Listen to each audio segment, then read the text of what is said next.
ไอ้ฟ้าบอกฟ้าส่งเวียกเลยนะหลักเมียมานะกระซีดิ่งก่อนไหมไอ้ฮะสวัสดีอันผู้จัดการพนัดไอ้มาลงเวียกนะเลยเซิร์ชไอ้ตั้งหาเด้อจะได้ไปเข้ามาเจ้าโอเค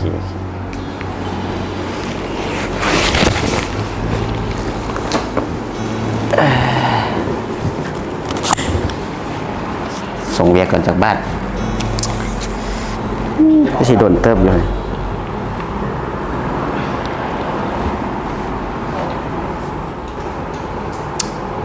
โอ้ขอรหัส Wi-Fi เขาเจ้าจากบ้านก่อนอันน้องอันไอ้ขอรหัส Wi-Fi เนี่ยซื้อดิ่งก่อนไหมไอ้ฮะได้ซื้อดินเหมือนบ่นี่จำเป็นแล้วเอาพลังดินมาให้ไอ้เบิ่งหน่อย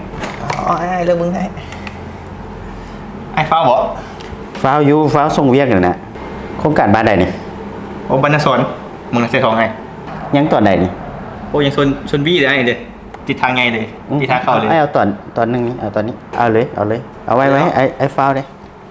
เบิดได้แล้วไอ้มีจะจ่ายเงินไว้กันเลยจะมันกลับ2 ล้านกีบจับ2 ล้านเนาะให้จ่ายกันสดเลยเงินไหลเลยพอมีใช้มีจ่ายอยู่แล้วรักเมียมานะเจ้านับเอาได้เลยมาไว้เนี่ยไอ้ฟ้าวไอ้หุ่มกันให้ไอ้หุ่มยี่หวะนะใช่รหัส Wi-Fi ไอ้มาไอ้ฟ้าวซื้อดิ่งก่อนไหมไอ้อ้าวมีอย่างไอ้ก็หาเขาซื้ออีกกระซีดิ่งก่อนไหมไอ้โอ้โมเมนต์กับเพิ่มยอดขายบ่เอาซื้อก็ซื้อมาน้องมีโครงการอื่นอีกวะก้อนไม้ป่ะเจ้าแม่นไม้ก็อยู่นั่นเรียนอะไรเอามาให้ไอ้เบิ้งเอามาให้ไอ้เบิ้งโอ้โซนี่ได้จิบกุดเช้าติดทางเข้าเลยเอาเลยไอ้ฟ้าวเนี่ยเลยไหมไปจองแล้วเลยจองจะงั้นตื้มอีก2 ล้านเจ้าจองไว้อีก2 ล้านอีก2 ล้านอีกโอ้ยผมจะเคลื่อนออกนี่เท่านี้แหละเบิร์ดละโตละเบิร์ดละส่งไงเลยได้หุ้มกันเบื่อละส่งไงโอเคมารหัส Wi-Fi ขนาดซื้อดีกันไหมฮะซื้อดีกันไหมไอ้ซื้อไปเมื่อกี้2 ตัวเลยเด้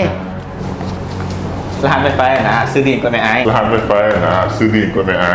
รหัส Wi-Fi เห็นปะซื้อดินก่อนไม่ไอ้นี่ด้วยเจ้าตับตัวเลยเด้อไอ้โอ้ยเจ็บเส้นในโรงพยาบาลนี่เนาะ